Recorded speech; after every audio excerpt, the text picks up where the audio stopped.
Come with me and walk 1 lakh steps. ఏమవుతుందో నాకు కూడా తెలీదు. And I'm with 0 steps currently. చిన్నగా స్టెప్స్ వేసుకుంటూ అండ్ సడన్గా ఈ వ్యూ చూసి ఒక లాంగ్ రన్కి వెళ్ళిపోయిన 12 km రన్ చేసిన ఈరోజు. 3 అవుతుంది మధ్యాహ్నం అండ్ 40,000 steps చేసిన. ఇట్స్ లైక్ మా తోడు ఘోర పలిగిపోతుంది బ్రో. ఇట్లా తెలుసా, ఇది one of the toughest challenge. ఎందుకంటే ఇది ఈ స్టెప్స్ కూడా తప్పు కౌంట్ చేస్తున్నాయి అంటే లేదు, పిన్ టు పిన్ కౌంట్ చేస్తున్నాయి. నేను మొత్తం అటు ఇటు నడుస్తుంటే కూడా అసలు అది తీసుకోవట్లేదు ఫస్ట్. సో ఇంకా 60,000 steps ఉన్నాయి. So yeah, let's go. చెప్తున్నా కదా, 7 పొక్కటే తక్కువ మామ, అంత ఘోరంగా వస్తున్నాయి. క్రాంప్ వచ్చింది నాకు, నేను చెప్పుకోలేని చోటు వచ్చింది అది. అండ్ నాకు నడవనికి రావట్లేదు. ఎట్లా తెలుసా ఇది, అంటే 100K నడుస్తాం స్టెప్స్, కానీ మొత్తం ఇట్లాంటి క్రాంప్స్ పెట్టుకొని ఒక డిస్టెన్స్ వెళ్ళినాక లిటరల్లీ నీతో కాదు, ఇక ఆపేసావు.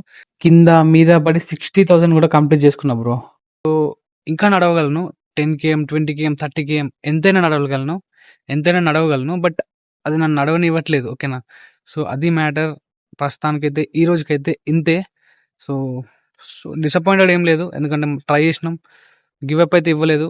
12 దాకా నడిచిన పర్లేదు, లెట్స్ గివ్ ఇట్ అగైన్. మళ్ళీ ట్రై చేద్దాం, సక్సీడ్ అయ్యేదాకా ట్రై చేద్దాం. సో నాకైతే నిద్ర పట్టదు ఈరోజు, ఎందుకంటే మళ్ళీ నేను 100K అటెంప్ట్ ఇస్తా అండ్ 100 kmతో ఇస్తా. అంటే 100 km వాక్ చేయాలి అండ్ 100K స్టెప్స్ వేయాలి. సో బోత్ ఇస్తా. ఈసారి మాత్రం తగ్గేదే లేదు. సో